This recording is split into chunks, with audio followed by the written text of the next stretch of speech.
To solve her sister's ritualistic murder, a nurse must expose a celebrity prophetess as the monstrous leader of a serpentine death cult before she becomes its next sacrifice. The city of Olorun didn't have a heart. It had a ceaseless, grinding engine that coughed out noise and a film of grey dust that settled on everything. In one of its rattling tenements lived Ilara Bello, a woman fading into the grime. Kindness was her camouflage, a soft-spoken shield against the city's relentless abrasion. The neighbors called her Auntie Ilara, a title that felt like a tombstone for the children she never had. Her Saturdays were a ritual of beans and plantain, the sweet, cloying scent a desperate puff of warmth against the encroaching cold of her life. But the warmth never reached her core. Behind the brittle smile was a hollowed-out space, an emptiness carved by 14 years of barrenness. 14 years, a lifetime measured in the crimson disappointment of each month's end. Hospitals had offered sterile condolences, prayer mountains had offered only wind, and fasts had left her with nothing but cracked lips and a gnawing void. Hope was a cruel, cyclical fever that rose only to break, leaving her colder than before. Her husband, Jeed, still existed in the same space, a ghost haunting the periphery of her grief. Love had long since curdled into a shared, suffocating silence. He would sit for hours, his gaze fixed on a stain on the wall, his mind screaming the word she could never escape. Barren. She knew his thoughts as if they were her own, a shared torment that needed no voice. The cold began to deepen the day a neighbor burst in, her eyes lit with a feverish mania. "A prophetess," the woman hissed, her words tumbling out in a rush of sour breath. "They call her Matron Salome. She prays, and the wombs, they just open." Ilara felt a familiar, sickening lurch, the phantom kick of hope. She dismissed it, but the woman, insistent, shoved a phone in her face. The videos were grainy, chaotic. A tall woman in green, a screaming crowd, and a light that seemed to suck the color from the film. That Sunday, the sky was the color of a fresh bruise. The clouds didn't roll. They congealed, heavy and menacing, pressing down on the city. Then came the thunder, not a clap but a visceral crack. As if the firmament itself were splitting open, it rattled the cheap window panes of their flat. Ilara tied her scarf, her fingers numb, her cream-colored gown feeling thin and useless as a shroud. "Are you sure?" Jeed's voice was flat from the doorway. He held an umbrella like a weapon against the storm. "The rain is not smiling." "I have nothing left to lose," Ilara whispered, and the words tasted of grave dirt. They moved through the deluge in silence, two wraiths against the storm. The font of eternal bloom wasn't a church, it was a monument to voracious faith. The gates were obscenely wide, the walls painted a lurid, unnatural green. Even in the downpour, the crowd was a frantic swarm, a tide of desperation running, shoving, their faces pale and taut. They held plastic chairs over their heads like pathetic shields against a wrathful god. Inside, the cold was absolute. The hall was a cavern of white tile and glass, vast and indifferent. Huge screens flickered with promises: miracle and fruitfulness service, healing for the hopeless. The choir's voices were a wall of sound, not joyful but strident, a thunder of their own. There is power in the name of Jesus. People convulsed in the aisles, their bodies jerking in a macabre dance. Some writhed on the floor, their mouths spewing glossolalia that sounded like the chittering of insects. Ilara stood frozen, a statue of ice in a sea of fire, her hands clenched so tight her knuckles were white bone. Then she saw her. Matron Salome. She was impossibly tall, a graceful column of flowing green robes. Her face was a mask of polished marble, beautiful but utterly devoid of warmth. Her eyes were chips of obsidian, sharp and predatory. She wore long, elegant gloves, a strange affectation in the humid, body-packed hall. When she raised the microphone, a sudden, shocking silence fell, as if she had inhaled all the sound in the room. Today, her voice was deep, calm, and cold as a riverbed. God is walking into wombs. He is turning shame into testimony. Her eyes scanned the crowd, and Ilara felt a prickle of ice on her skin, a feeling of being seen, of being chosen. If you have been waiting for a child, run to the altar. The room didn't erupt, it detonated. A wave of women surged forward, a stampede of grief. They clawed their way to the front, their faces slick with tears and rain. Ilara's feet were leaden anchors. Her heart hammered against her ribs, a trapped bird desperate for escape. Then the voice, that cold, resonant voice, found her again, louder, closer, as if whispered directly into her ear. "You, woman in the cream gown, come now, I have been waiting for you." 1,000 heads turned, a collective gasp, a ripple of whispers. Jeed's hand was on her back, a firm, insistent pressure. "Go," he urged, his voice tight. "God is calling you." Elara stumbled forward, a puppet whose strings had been pulled. She collapsed at the foot of the altar, her body shaking uncontrollably. The microphone seemed to lean down on its own, catching her ragged whisper. "Please help me. I can't carry this pain anymore." Salome moved toward her, a silent, gliding predator. The green robe slithered over the pristine white tiles. She knelt, a fluid serpentine motion, a gloved hand, impossibly cold, pressed against Ilara's forehead. Salome's eyes closed. "Spirit of barrenness," she commanded, her voice dropping to a guttural hiss. "Pack your load, and go." Ilara's body arched back in a violent, silent scream. Her arms flailed, her mouth stretched wide, a black, soundless O of agony. It felt not like a healing, but an exorcism of her very soul, leaving a cold, hollow space behind. For a moment there was only the frantic hammering of her own heart in the void, then a profound stillness descended. The entire church seemed to hold its breath. Salome smiled, a thin, chilling curve of her lips. She leaned in, her breath smelling of river mud and decay, and whispered something unintelligible, ancient, into Ilara's ear. Then she rose, lifting both hands to the heavens. "She is pregnant." The madness that followed was terrifying. A roar of sound, a surge of bodies. Jeed was on his knees, his face a grotesque mask of laughter and tears. Ushers swarmed Ilara, covering her trembling form with white cloths, as if she were already a corpse. Ilara sat up slowly, the cold in her core absolute. She looked at the frenzied crowd, at her weeping husband, and felt nothing but a profound and terrifying detachment. He grabbed her hand, his own trembling with ecstasy. "Did you hear? You're going to be a mother." She opened her mouth, but no words came out. Only tears, cold as the rain still lashing against the walls. From the pulpit, Salome watched, her gloved hands still raised, her eyes glowing with a cold, triumphant light. Outside, the storm raged. Inside, the drums beat a frantic, primal rhythm. A new song began, a chant taken up by 1,000 voices. "My case is different. My womb is open." Ilara leaned against her husband, a hollow vessel in the heart of the storm, filled not with hope, but with a creeping, unnameable dread. For the first time in 14 years, the void inside her was gone. Something else was there now. Something cold had just begun. The next morning, Ilara woke in the pre-dawn grey, a profound coldness radiating from her core. She sat on the edge of the bed, her hands hovering over her stomach, afraid to touch it. Her heart beat, with a slow, heavy rhythm, a funeral drum in the silence. Jeed's soft snores were an intrusion, a sound from a world she no longer inhabited. Her belly looked the same, but the feeling inside was alien. It was a stillness, a weight, a presence that was not her own. "God," she mouthed the word, but it felt like a foreign tongue. Did it really happen? She moved to the small, tarnished mirror on the wall. Her reflection was a stranger's. The face was calmer, yes, but it was the placid calm of a frozen lake. A faint, luminous sheen coated her skin, like phosphorescence on decaying wood. Her eyes, once dull with grief, were now alive, but with a watchful, unnerving light. She touched her cheek. The skin was cool, almost clammy. "You're up already." Jeed's voice, thick with sleep, shattered the quiet. She turned, the smile on her face feeling like a mask she couldn't remove. "I can't sleep. I keep hearing her voice." "You are pregnant." He sat up, his own face alight with a joy that felt obscene to her.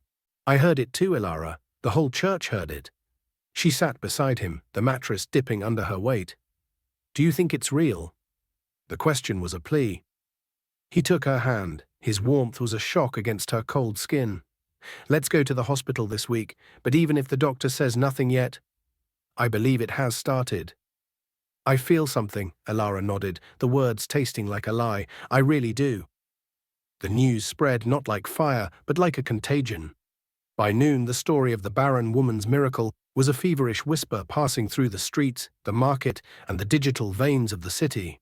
The church, ever the opportunist, posted the clip of her deliverance. The caption was a triumphant declaration, from waiting room to miracle womb. The God of matron Salome has done it again. The video went viral. The comments were a litany of desperate prayers, a digital wailing wall. Strangers began to appear at her home, their faces alight with vicarious hope. They stood outside her window, their hymns sounding like dirges. They brought offerings of fruit that rotted too quickly and baby clothes in garish colors. Elara was a relic, a thing to be touched and prayed over. She wept as they hugged her, their bodies too warm, their prayers too loud. You are our testimony, they chanted, and the words felt like a curse. One evening, her younger sister Amara arrived. Amara was a nurse, a creature of science and sharp, uncomfortable questions. She was smart, bold, and had no patience for ambiguity. She had been at the service, a silent observer in the back, her gaze analytical and missing nothing. Amara, Elara said, her voice too bright as she embraced her. You missed everything. I saw it all, Auntie Elara, Amara replied, her tone carefully neutral. I was at the back. I saw when you fell. Did you hear what the prophetess said? I heard, Amara said, her eyes already on Elara's midsection. Have you done any test yet? The brittle smile on Elara's face cracked slightly. Not yet. Jeed said we'll go later this week. You should, Amara nodded slowly, just to be sure. She paused, her expression serious. Auntie Elara, have you had any unusual dreams? Elara froze. The question landed like a stone in a still pond. Dreams? Yes, after the service. Anything strange? Elara looked down, her fingers twisting the fabric of her wrapper. Yes. Tell me. Water, Elara whispered. I'm always in water, a dark river, and there are snakes. They crawl over my legs, but they don't harm me. They just disappear. Amara's eyes narrowed. Are you afraid in the dream? No, Elara said, the truth of it chilling her. I feel calm. Amara was silent for a long moment, her nurse's mind processing, analyzing. She forced a smile that didn't reach her eyes. All right, just keep resting, and please don't miss that hospital visit. As she left, a palpable weight of unease settled in the room behind her. 3 weeks later, Elara was a different woman. Her cheeks were fuller, but her skin had a pale, translucent quality. She moved with a strange, fluid grace, as if walking on water. At the church's midweek services, Matron Salome would single her out. This woman is proof that my altar speaks, she would declare, and the congregation would roar. People would rush forward to touch Elara's feet, to sow faith seeds into her miraculous womb.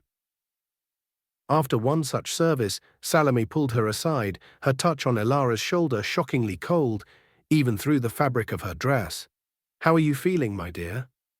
I feel peaceful, Mama, Elara answered. No sickness at all. Salome's smile was thin and reptilian. That is as it should be. The child in your womb is not ordinary. What do you mean? The prophetess leaned closer, her voice a conspiratorial hiss. This child will carry fire. It will be a sign to the nations. You must protect it with your life. No doctor must touch you. No scans, no injections. Let the baby grow by faith. But my sister, Elara began, but Salome's face hardened. Your sister is a nurse. This is not medicine. This is spirit. Her eyes softened, a calculated shift. Your womb is now a gateway to the supernatural. Walk like a woman who is carrying heaven. That night, the dream of the river returned. The water was blacker, the current stronger. The snake was immense, its body a coil of living muscle wrapping gently around her legs. It raised its head, its unblinking eyes level with hers, and hissed softly by her ear. She felt no fear, only a profound sense of recognition. She woke up slick with a cold sweat, her heart hammering. Her gaze fell to her belly, and she saw it. A distinct, undulating movement beneath the skin. She placed her hands on it, the cold seeping into her palms. "You are not ordinary," she whispered to the thing inside her. "I will protect you." Amara knew something was deeply wrong. Ilara stopped answering her calls. When she finally visited again, she saw it. Beside Ilara's bed, on a small stool, sat a green mirror, its frame intricately carved with a coiling serpent. "A gift from Matron Salome," Ilara explained, her voice distant. Amara frowned, a knot of dread tightening in her stomach. "Why would a church give you this?" "It helps me pray," Ilara said softly. "I look into it and speak to the child. Mama said it's connected to the spirit." Amara reached out to touch the frame. It was colder than ice, a deep, unnatural cold that seemed to leach the warmth from her fingertips. She snatched her hand back. "Auntie Ilara, this isn't normal. The dreams, this mirror, your refusal to see a doctor. Don't you see something is wrong?" "Stop." The word was a gunshot in the quiet room. Ilara was on her feet, her face a mask of fury. "You don't understand what I'm carrying. You didn't feel what I felt when Mama touched me. I finally have something to live for, and you want to ruin it with your doubt." "I love you," Amara pleaded, taking a step back. "That's why I'm asking." "Then stop asking," Ilara shrieked, her voice raw. The silence that followed was a chasm between them. Amara picked up her bag, her heart aching. As she reached the door, she turned back. "If anything happens to you, I will never forgive myself." Ilara didn't answer. By the end of the second month, her stomach was unnaturally swollen. On live television, she gave her testimony, her smile radiant and terrifying. She announced the child's name would be Destiny. But as the show aired, Amara sat in her dark apartment, staring at her laptop. She had the video from the miracle service paused, zoomed in on the moment the prophetess laid her hands on Ilara. And there, on the wall behind them, was a shadow that didn't belong. It moved with a fluid serpentine grace, a flicker of darkness too fast for the naked eye, but undeniable when slowed down. It wasn't a shadow cast by a person, it seemed to emanate from the prophetess herself. Amara's mouth went dry. A cold certainty began to dawn. Her sister hadn't been blessed, she had been infested. The rain that came on the night of Ilara's 7th month was a violent assault. It hammered on the roof and threw itself against the windows, a furious elemental rage. Inside, Ilara lay on the bed, her breath coming in shallow gasps. Her belly was grotesquely large, stretched taut like a drum. Her face was a pale, skeletal mask, her eyes sunken and exhausted. But she never complained. "I'm fine," she would whisper to Jide, "just tired." Tonight, she was not just tired, she was in agony. Around 11 p.m., the movement started. Not the gentle flutters of a baby, but sharp, violent thrusts from within, as if something were trying to claw its way out. The pain was a white-hot poker, searing through her waist, her thighs, her back. She cried out, a sound torn from her throat. "Jide." He was awake in an instant. "What is it, Ilara?" "It hurts," she gasped, clutching her stomach. "I think it's time." "Time, but it's too early." A low, guttural groan escaped her lips as she bent double. "Please, help me." Panic seized him. He fumbled for his phone, his slippers, and hauled her to her feet. "We're going to the hospital. Now." But her legs buckled. She leaned on him, a dead weight. "I can't," she whimpered. "Something is pulling me down." Mercy Gate. Clinic was a small private clinic recommended by the church. It smelled of antiseptic and decay. The nurses rushed Ilara inside, her soft cries echoing in the sterile corridor. The midwife's eyes were hard as she looked at Jide. "Wait outside." He paced the hallway, a prisoner in a nightmare. The lights flickered. He could hear Ilara's screams, thin and reedy, then silence, then another scream. An hour crawled by, then 2. No one came out. Finally, a doctor appeared, his face a calm, professional mask that did not hide the coldness in his eyes. Jide rushed to him. "Doctor, my wife?" The doctor's gaze was steady. "I'm very sorry. We lost her." The world dissolved into a high-pitched ringing in Jeed's ears. Lost who? Your wife, Elara. No, he shook his head, a frantic, jerky motion. That's not possible. She was fine. She was bleeding internally. It was too late. Liar, Jeed stumbled back. Let me see her. The doctor's hand on his shoulder was firm, impersonal. You need to be strong. Her body has already been taken. Taken? What do you mean, taken? The church, the doctor said, his voice flat. They said she belonged to their altar. They came with a special vehicle. They had signed papers. Jeed collapsed to his knees, a raw animal sound of grief tearing from his throat. She's my wife. You didn't even call me. When Amara arrived 2 hours later, she found him sitting on the floor of their cold, silent living room. Ilara's things were everywhere, ghosts of her presence, her wrapper on a chair, her phone charging in the corner, and the small green mirror sitting by the bed watching. Where is Ilara? Amara asked, her voice trembling. He looked up, his face a ruin. She's gone. Gone? What do you mean? She's dead, he whispered, and the baby. They said it died too. Amara sank into a chair, the air punched from her lungs. Then a cold rage began to build. Where is the body? The church, Jeed's voice broke. They took it. I'm going there, right now. She hammered on the locked gates of the font, the rain plastering her hair to her face. Security guards emerged, their faces impassive. I want to see Matron Salome, she screamed. You people took my sister. You killed her. Mama said nobody should disturb her this night, one of them intoned, blocking her path. She screamed until her throat was raw, but they were a wall of implacable indifference. Defeated, she retreated into the night, but she was far from done. 3 days later, the church held a Thanksgiving service. Matron Salome, dressed in white and green, announced that God had called his daughter home in glory. She was too holy for this earth, she declared, and the congregation wept and clapped. There was no mention of a hospital, no mention of a baby. From a cab across the street, Amara watched, her phone recording every lie, her eyes cold and dry. That night she couldn't sleep. The image of the snake mirror burned in her mind.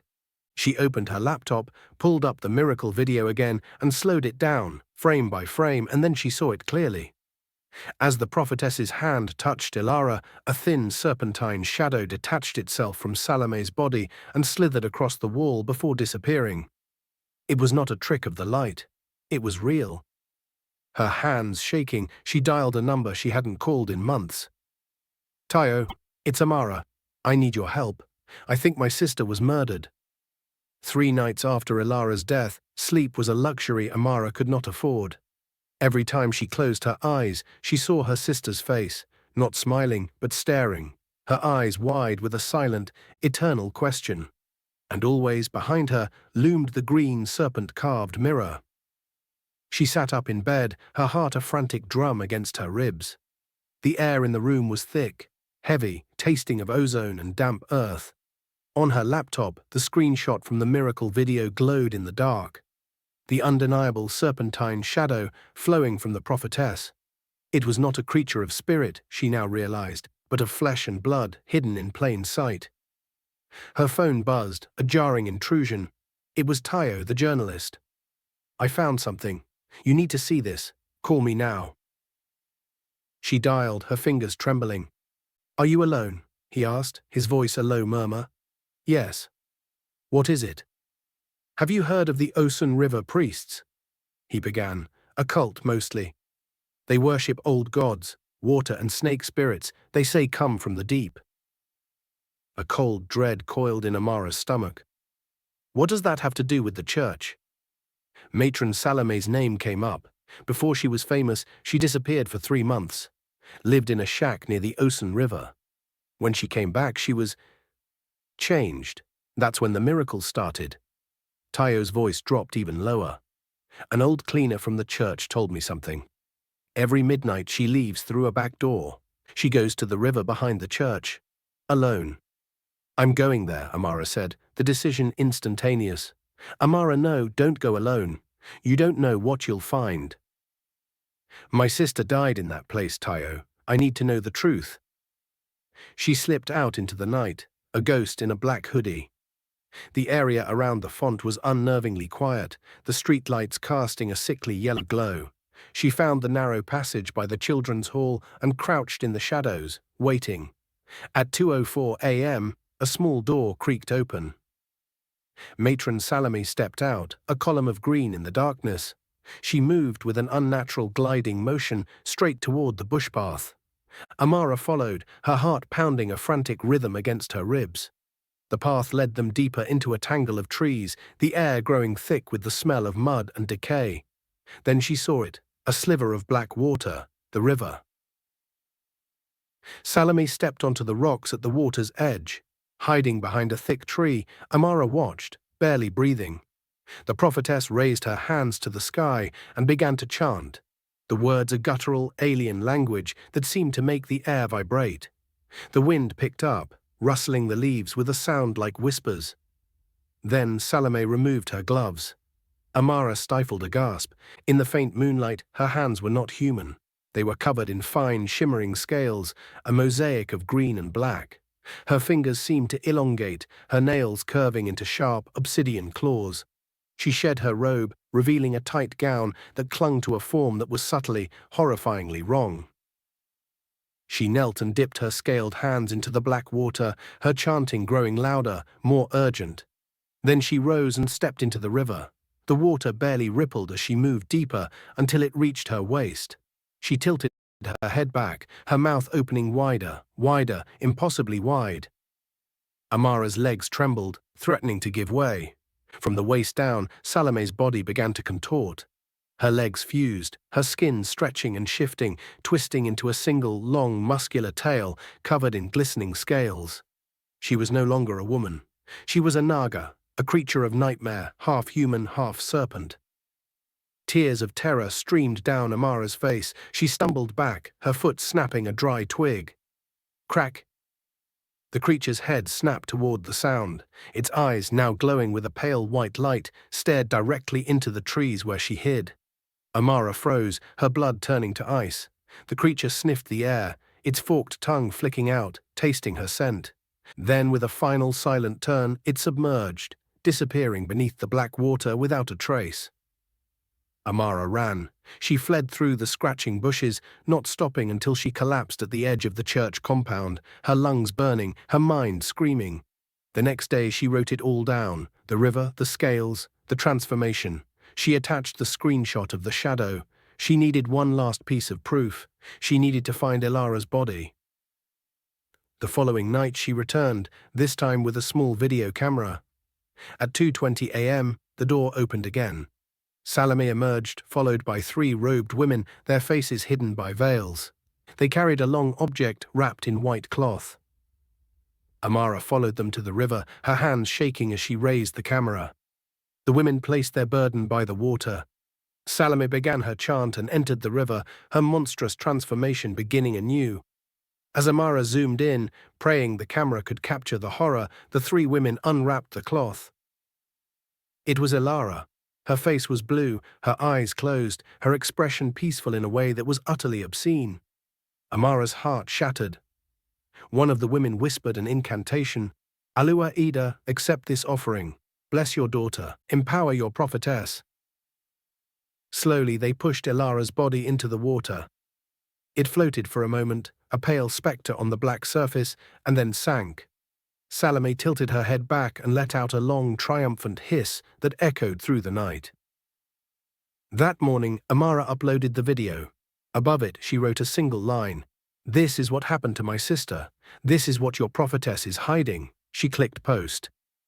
The video detonated online. Within hours, it had hundreds of thousands of views. The story was everywhere. The church issued a statement, calling it a demonic attack and a fabrication. It closed the gates for renovations. But it was too late. Later that evening, Tayo met her at a deserted canteen. He slid a brown envelope across the table. Inside were photos and documents. "The other women," he said softly, "the ones who died like Elara, or just disappeared. Funke Adebayo, barren for 9 years, healed, then vanished on her delivery day. Chidinma Okoro, who traveled for a miracle and was never heard from again. Zainab, a teenage girl with a spiritual pregnancy, who died silently in her sleep. The pattern was undeniable. They used them, Amara whispered, touching the photos, just like Elara. That night she finally got through to Jide. I saw her, she said, her voice breaking. They pushed her into the river. I didn't know, he sobbed. I didn't know. It's not your fault, she said, though the words felt hollow. They deceived her, they used her pain, and they've used others. She told him about the other women. I need you to speak out, Jide. They can't silence both of us.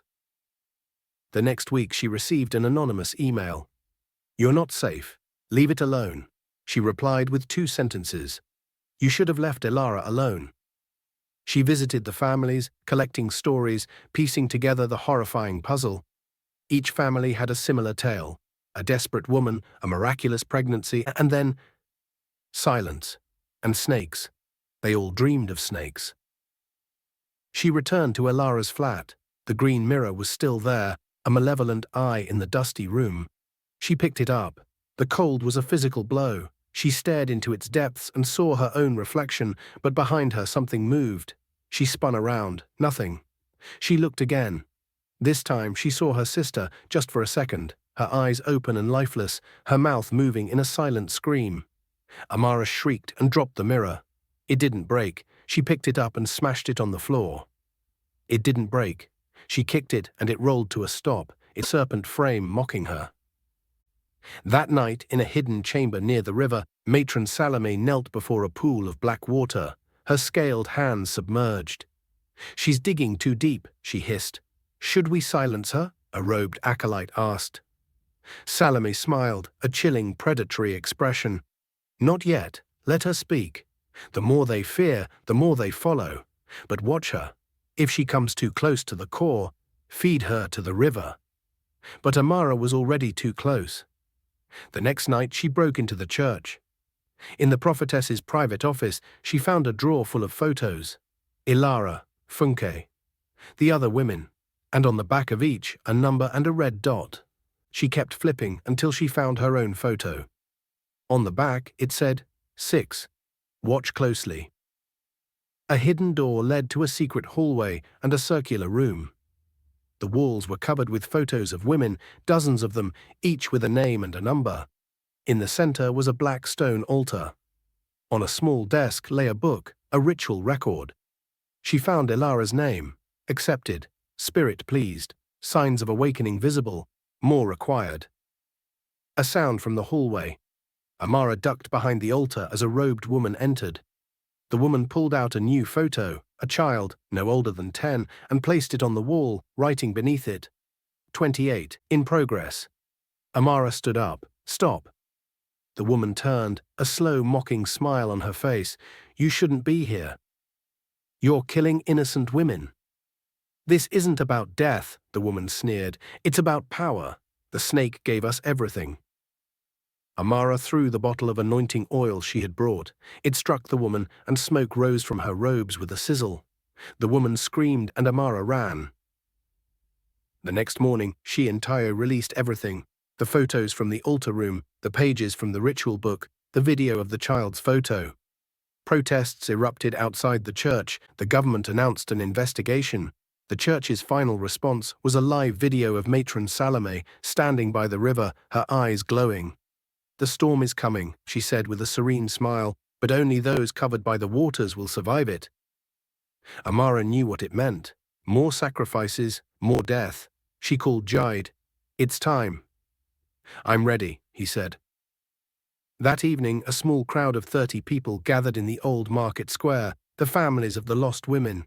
They held photos and candles, their faces grim. They tried to make us afraid, Amara said, her voice ringing out in the twilight. But fear is no longer our master. We're here to pull down the gates of that church and shine a light into their evil. At midnight, they arrived at the font. The building was dark, silent, waiting. As they approached, the massive iron gates creaked open on their own. Let's go in, Amara said, her heart pounding. Inside, the air was cold and wet, thick with the presence of the river. Green flames flickered to life on the altar. illuminating matron Salome, who stood there smiling. "Welcome," she said, her voice booming. "You have come to see what cannot be unseen." "You took my daughter serpent," shouted Mr. Okoro, Chidinma's father. Salome laughed, a sound like grinding stones. "I gave her purpose."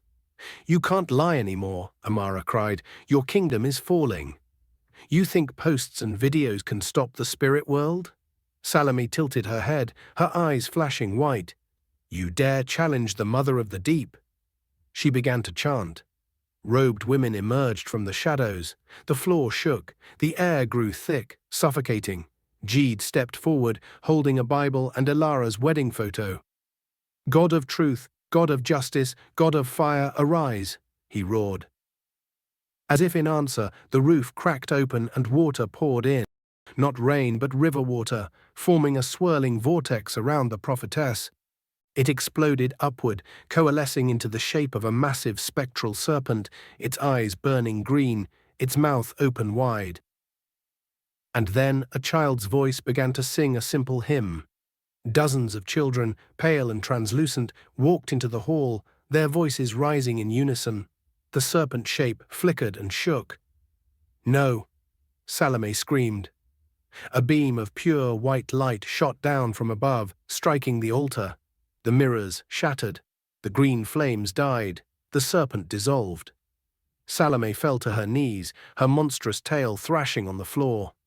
"I did everything they asked," she whimpered. "No," Amara said, walking toward her. "You did what greed asked." Salome looked up, her face suddenly ancient, her eyes dull. "Will he forgive me?" "If you truly repent," Amara said softly. In the weeks that followed, the church was dismantled. The prophetess vanished without a trace. Amara helped the families testify, giving voice to their pain. She compiled a list of all the victims, 33 names in a small notebook. She knew Salome was not gone, merely hiding, waiting. But Amara was no longer afraid. She had walked into the mouth of the serpent and come out alive. She had seen real fire, and it did not bring fear. It brought peace. That night, for the first time in months, she slept without dreaming of water or snakes, the light of her victory a candle against the encroaching dark.